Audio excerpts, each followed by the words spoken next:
Hey guys, Triple H Guy 2004, just coming back here with an untold story from last year's on the eve of WrestleMania 29. I'm going to tell you a story that I haven't told here on YouTube about last year's WrestleMania in Miami. I could tell this story now because all things have been, friendships have been reestablished. And things are okay between me and this person, okay? So, the guy that I went down to WrestleMania with, his name is John. Not my friend that appeared in the video with us at IHOP, but another guy, his name is John. Came down, mind you, he came down on a whim.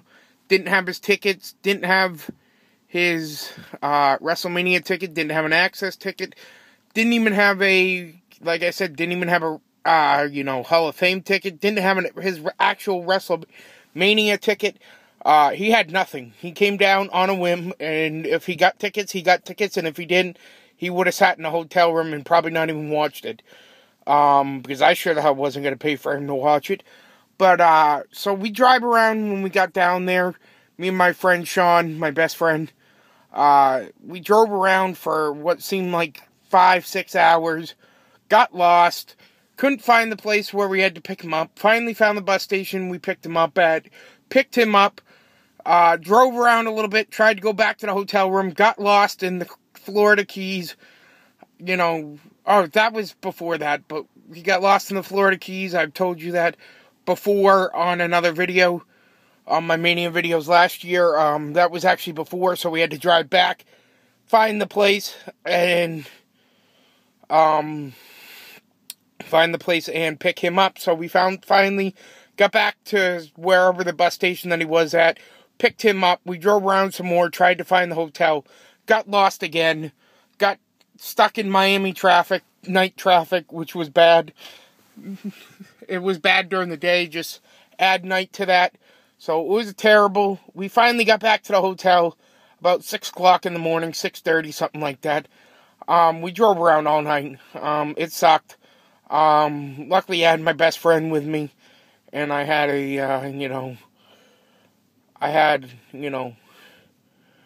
like I said, my best friend with me, so it wasn't so bad. But, this kid did nothing but complain the whole time that he was in the car.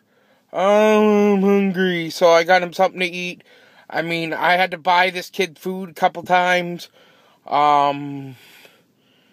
But, Friday comes, he does more complaining. We go to Access Friday night, he complains, if I were, he'd gone to WrestleMania before, he was like, if I was on this trip by myself, I'd already be at Access, we're late. And I said, oh, well, you could always get a ride, with somebody else. And so we go to Access is fine, we get out of Access, he's complaining at night, during the night, through Friday night. And then Saturday rolls around, we're getting ready to go, we go to Access in the morning, and then we're getting ready to go to Hall of Fame, and I just got sick of this kid, and I snapped on him, and I kicked him out of my hotel, and I kicked him out of the hotel because he was complaining. I had to buy the kids food all weekend, just all this sorts of mess. So I finally got sick of it, so we kicked him out, and then we had a better weekend because of it. Yeah, in fact, that's basically my untold story from WrestleMania. I didn't want to tell this story before because I wasn't, sure if I was going to rekindle my friendship with this kid, because I've known him since I was like 15 years old. But we kind of, on the Boston trip to Night of Champions, we kind of put things in the bag between us and kind of, forgave each other for everything. He admitted that he had made mistakes, and I had made mistakes. I admitted to him. We, put a kibosh on us fighting about it, and we're better off. We're better friends because of it now. He's actually gone to WrestleMania this weekend. I wish I could have gone, but just couldn't make it this year. But an also untold story from WrestleMania 28 weekend is Torino GT guy. He's got that. Hey, what's going on? Yeah, I had the chance to meet Howard Finkel. I think he's both our idols, Steve. Yeah.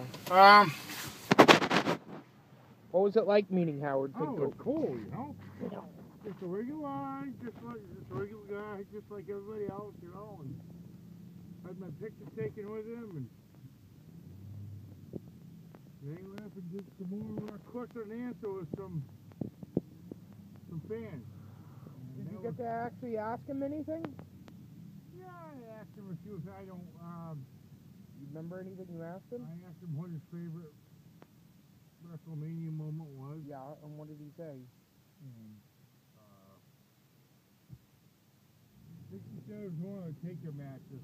I think he said it was the one where Mick Foley went flying off the stage. Oh, that was Hell in the Cell. So he said Hell in the Cell yeah. was one of his favorite moments. That's not a WrestleMania moment, but I'm sorry. anything else about meeting Howard Finkel?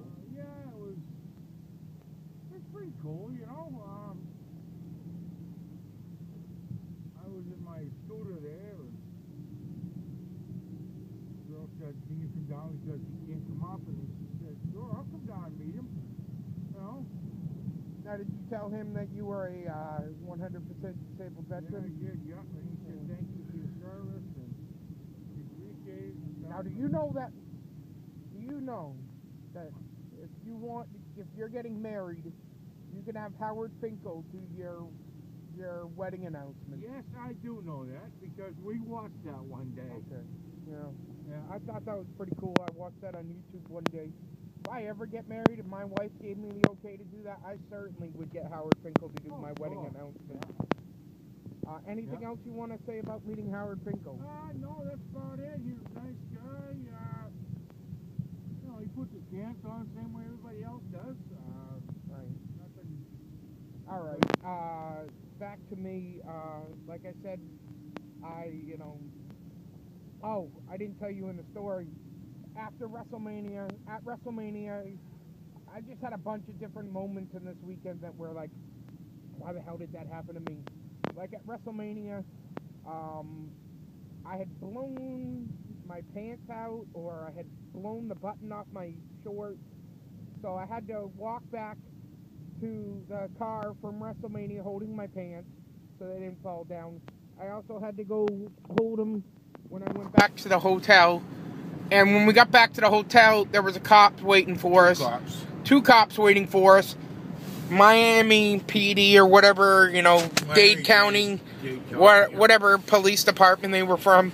So I'm holding my pants, and so I walk upstairs, and they somehow knew it was me. I don't know if the hotel clerk said it was me, or, if she had remembered me with this guy, John. And the cops were waiting for us, so I go upstairs, change into my pajamas, hear a knock on the door, that police knock. And they're like, Miami-Dade County Police. I'm like, I'll be right there. So I go out there, and I start talking to them. And they're like, what are you doing down here? And at that moment, my dad and my best friend come out. I'm wearing the Hell in the Cell Undertaker. I'm wearing no jacket at this point. Obviously, it's Miami, so in the middle of the summer, I'm not going to wear a jacket. So I wasn't wearing a jacket. I'm wearing the Triple H Undertaker Hell in the Cell whatever promo shirt they had down there. Dad had the Once in a Lifetime WrestleMania shirt on, and my buddy had the blue one that says Once in a Lifetime on the back, or I was there, whatever on the back. The one that they sell at the event itself. And then my buddy's wearing a Randy Orton shirt, all wrestling shirts, and the cops goes, so what are you doing down here? We came down here for WrestleMania weekend. We're going to be here till Monday. And then I told him what happened, and the cops were complete douchebags. One of them was pretty cool, and then the other one was kind of sarcastic, like, oh, you just came down here for wrestling? And I'm like, yeah, it's a whole weekend. It's not just one day. It's a whole weekend. And he's like, oh, okay. I didn't know that. Like, he didn't know that the biggest sporting event is in Miami. He works for the Miami Police Department. Like, he does not know that the biggest sporting event in the world. 80,000 people are down near Sun Life Stadium. 80,000 people were there. He didn't know that? Come on. The other guy was like, yeah, I know what you guys are talking about, and it is a whole weekend. One cop was really cool. One of the cops was a real douchebag. Long story short, I didn't get in any trouble for his parents. I won't even go into that, but his parents wanted to get charges put on me, but the cops didn't have any evidence to do that. So, that's about it. Also, at WrestleMania, I met Jim Ross and Jerry the King Lawler at Access. Jerry the King Lawler was awesome. Jim Ross wasn't really in the talking mood for whatever reason. I'm okay with that. It was pretty early in the morning, so I'm okay with that. Can you put that up? What else? Jerry the King Lawler was more talkative, and he actually had a little conversation with me. I had, asked him, I think I had asked him, what was it like to go up against Andy Kaufman, and I've never told this. I asked him what was it like to go against Andy Kaufman. He said it was probably the best feud he had in his career. Just for the sure fact that it got so much publicity. They were like the first two guys on the David Letterman show or the Tonight Show. They had, so much outside press from the Andy Kaufman. If you don't know who Andy Kaufman is, he's a comedian. If you don't know about this feud, go look it up, because you really need to know about this feud, because it was one of the greatest. Obviously it wasn't a great wrestling match when the match happened, but Andy Kaufman basically was a guy that had gone around from town to town wrestling women, I believe was his gimmick at the time. He would wrestle two women and he'd beat them, and he'd, humiliate them on, at a wrestling event. And then Jerry Lawler, I don't remember what exactly started the feud, but Jerry Lawler and Kaufman, I believe it was on the Tonight Show.